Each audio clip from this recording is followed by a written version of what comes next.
Hi there, my name is Wendy, and in this video I'm going to show you how to make a slip knot and how to make a crochet chain. I'm going to be making two versions of the slip knot for you. The first version I'm going to make on a flat surface so you can see how a slip knot is constructed, and then the second version I'll make by wrapping that around my fingers. When it comes to making our crochet chain, I'm going to show you how to make your chain by taking the yarn up and over the hook initially, and we'll get used to making the chain that way before moving on to the traditional yarn over movement. That's because when I teach live workshops, I find that it's easier sometimes for newer crocheters to get used to that movement first, especially if anyone's got any dexterity problems. After that, we'll count our chains and then we'll take a quick look at both the crochet terminology and the crochet symbol for the chain. If you're left-handed, you're in the right place, but if you're right-handed, I'm going to put a link in here for you and in the notes below, taking you to the right-handed video. So for now, I'm going to bring the overhead camera in and we'll take a look at making the slip knot.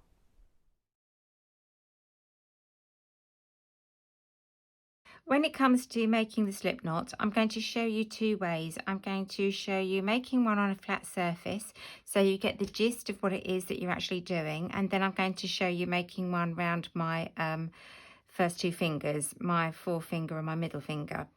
So I've got my yarn laid out in front of me and my tail end is here and this end of yarn is going to my ball of wool. So I'm going to put my finger down just to secure it in place. That's about 5 inches away from the edge, so that's 12 to 13 centimeters. And then with my other hand, I'm going to make a loop. Okay, so this end of the yarn is leading to the ball of wool.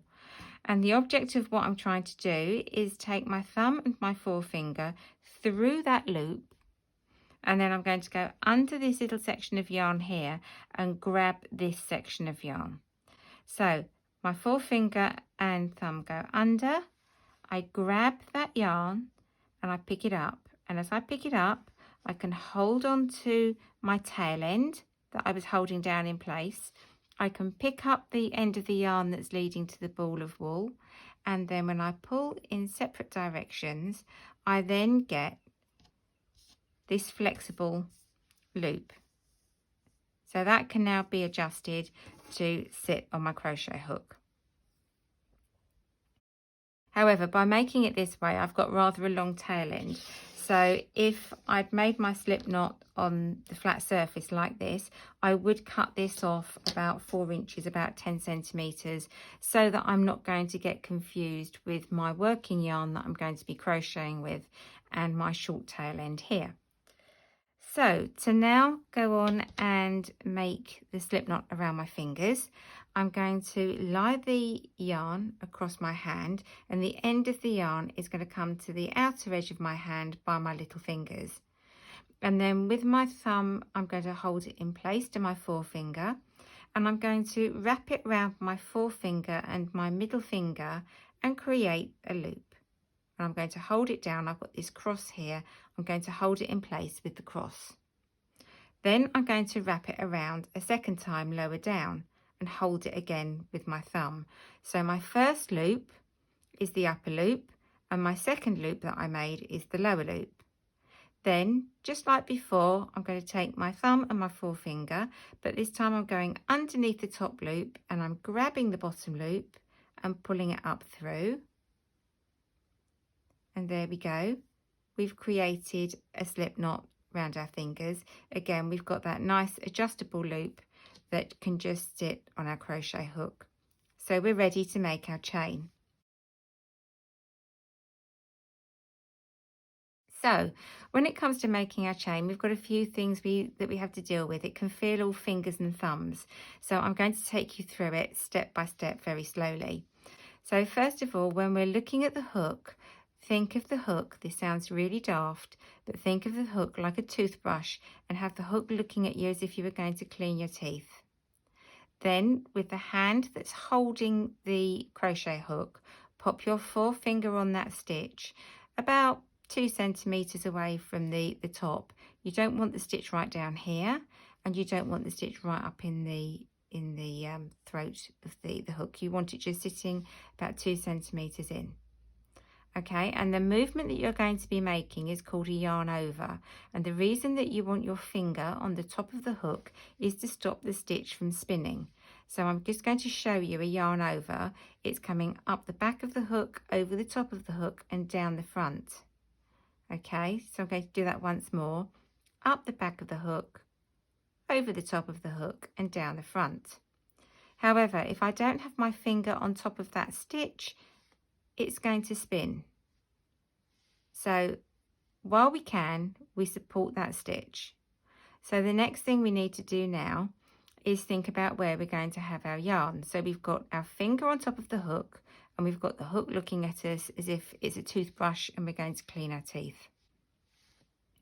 I'm then going to take my hand underneath the yarn and up under the hook, and then just clasp it gently. Okay, so I'm going to let go with my thumb and forefinger so that my yarn is in the bottom 3 fingers, but I want to make sure that I keep my yarn as close as possible again to the hook.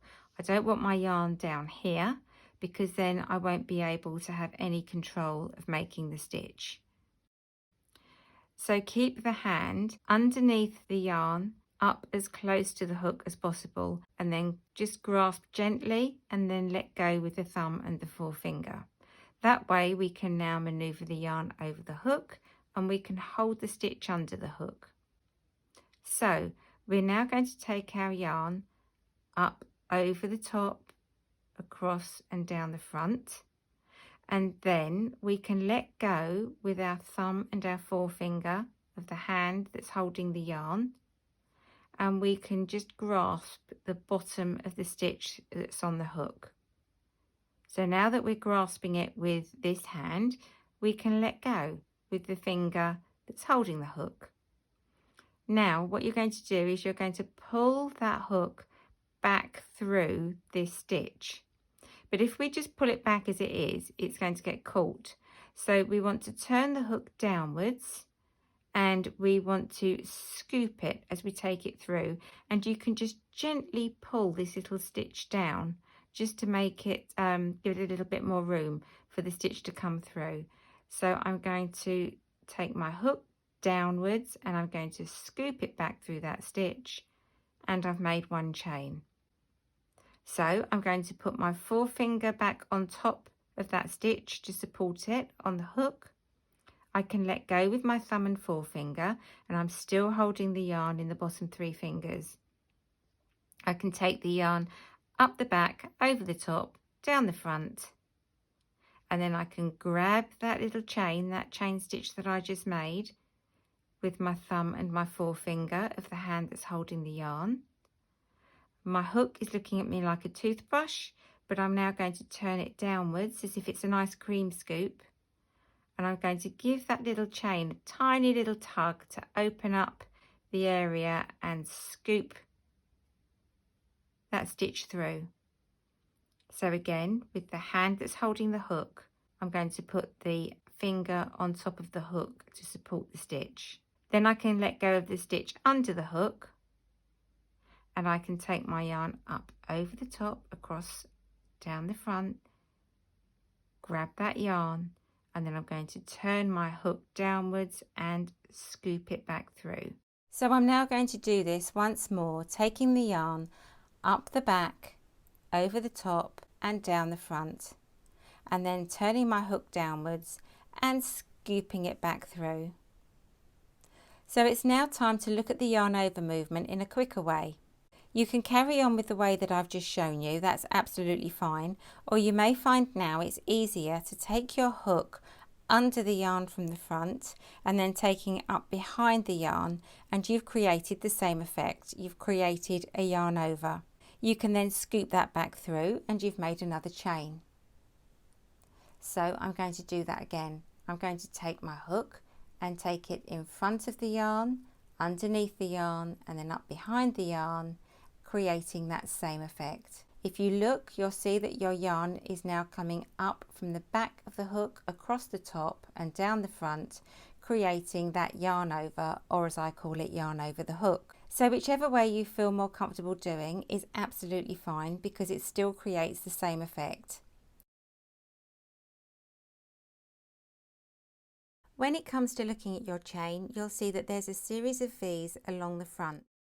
Each one of these V's represents one chain that you've made.